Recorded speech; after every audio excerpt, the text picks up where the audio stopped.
पर महावीर नगर के एक सूने मकान पर दो अज्ञात चोरों के द्वारा चोरी की घटना को अंजाम दिया गया था। और रात में आके इन्होंने रेकी की थी और जिस घर में ताला लटकता है और उस घर को ये निशाना बनाते थे। के द्वारा पूर्व में महाराष्ट्र और राजनांदगांव क्षेत्र में भी घटना। इन दोनों तक जब पुलिस पहुंची तब हैरान हो गई। पुलिस से बचने के लिए वो जो तमाम जेवर और नकदी थे उसे जमीन के अंदर गाड़ दिया था। जब कभी आप चौक चौराहों से गुजरते होंगे तो अक्सर देखते होंगे कि सीसीटीवी कैमरे के जरिए जो है आप पर नज़र रखी जाती है। इसका उद्देश्य आप पर नज़र रखना नहीं होता है, बल्कि जो शहर में हो रहे गतिविधियों पर नज़र रखना होता है।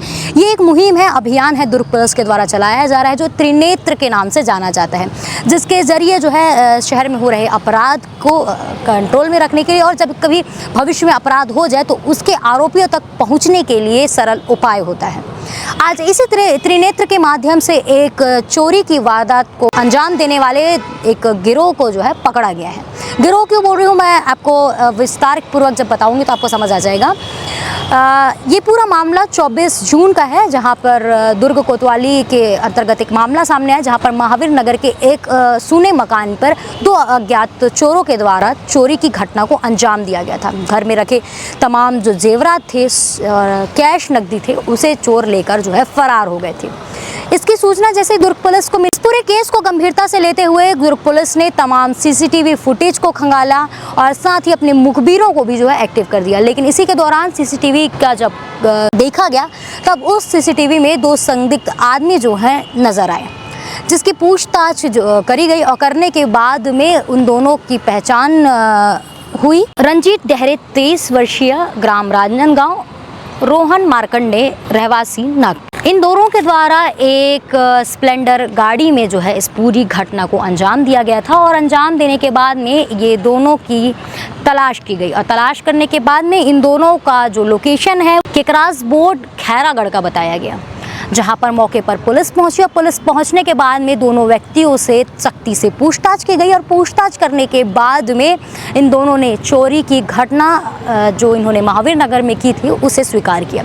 स्वीकार करने के बाद में इनसे और पूछताछ की गई। पूछताछ करने पर इन्होंने बताया कि चांदी के जेवरात इन्होंने एक रायपुर मिनी माता चौक रहवासी आकाश सोनी को बेचना बताया, जिसके बाद में नागपुर टीम पहुंची और टीम पहुंचने के बाद में जो चांदी के जेवरात थे उसे बरामद कर लिया गया है और इसी के साथ ही साथ जो सोने चांदी के आभूषण और कैश को योगेश्वरी मार्कंडे और रविशंकर बंजारे को बेचना बताया।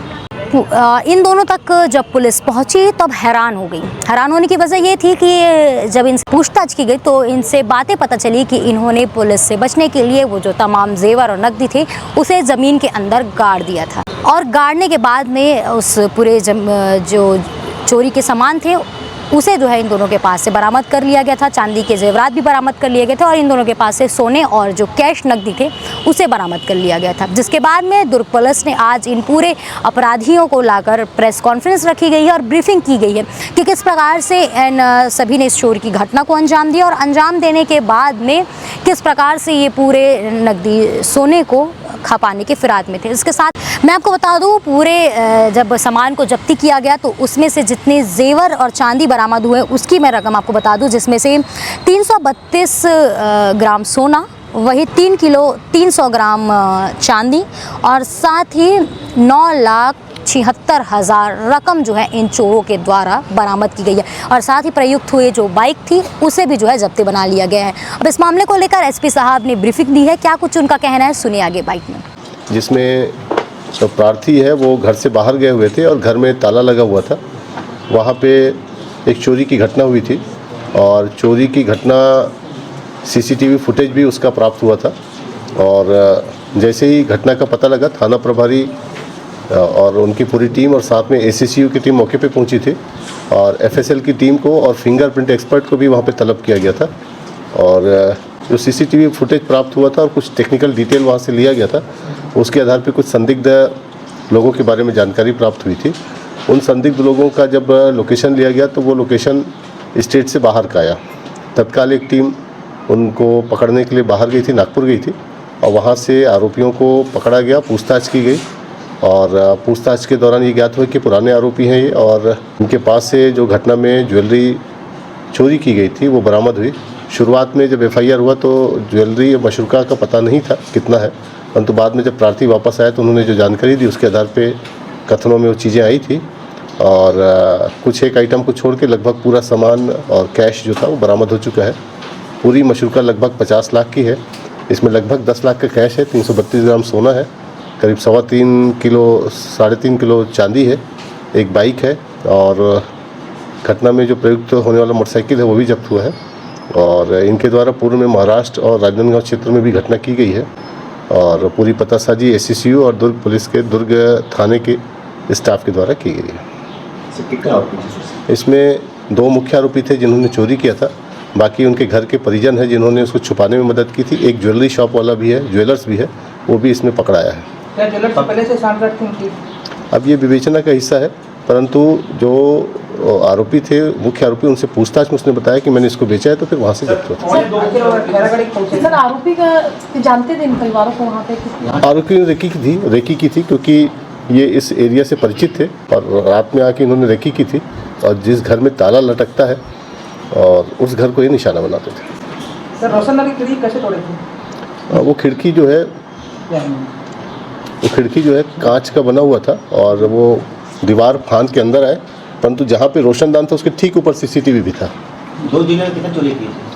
उसका रिकॉर्ड मंगाया जा रहा है, परंतु अभी शुरुआती जो उन्होंने कबूल की है राजनांदगांव और महाराष्ट्र में चोरियों को बताया है। सीसीटीवी का बहुत महत्वपूर्ण योगदान है इस घटना को निकालने में। और जो ज्वेलरी था, एक सबसे बड़ी चीज़ ये था कि इसने घर में महिलाओं ने गड्ढा खोद के अंदर डाल दिया था, तो डीएसएमडी को भी यूज़ किए थे, डीप सर्च मेटल डिटेक्टर को, ज्वेलरी को पकड़ने में। आपने सुना कि किस प्रकार से इन लोगों ने इस चोरी की घटना को अंजाम दिया था। अंजाम देने के बाद में जो ये 2 आरोपी हैं वो इस पूरे सोने और चांदी को खपाने के फिराक में कहाँ गए थे, वहाँ से इन आरोपियों को जो है गिरफ्तार कर ला लिया गया है, जिसमें से एक जिन्होंने सोना खरीदा और जो सोना खपाने के लिए जो उन्होंने अपनी रजामंदी भरी थी, उसे भी जो है इस मामले में आरोपी बनाया गया है। और इस मामले में करीबन 5 लोगों को गिरफ्तार किया गया है, जिसमें से मैंने आपको पहले ही नाम गिनवा दिए हैं कि किस प्रकार से इन लोगों की संलिप्तता थी। उसमें से मैं बता दूं कि रंजीत डहरे और रोशन मार्कंडे, ये 2, इसमें से रंजीत जो है राजनांदगांव का निवासी है और रोहन मार्कंडे जो है नागपुर का निवासी है। योगेश्वरी मार्कंडे जो है वो जालबांधा खैरागढ़ की रहवासी हैं, और रविशंकर बंजारे वो भी राजनांदगांव के रहवासी हैं, और आकाश सोनी जो कि नागपुर के रहवासी हैं। तो इस प्रकार से ये जो पूरा गिरोह है उसे गिरफ्तार किया गया है। और मैं बता दूं इनके ऊपर जो है पहले से ही आपराधिक प्रकरण जो है दर्ज है। ये शातिर चोर है, वहीं दुर्ग पुलिस ने इन्हें गिरफ्तार कर लिया है। बाकी और अन्य अपडेट्स के लिए बने रहिए केपी न्यूज़ के साथ में। धन्यवाद।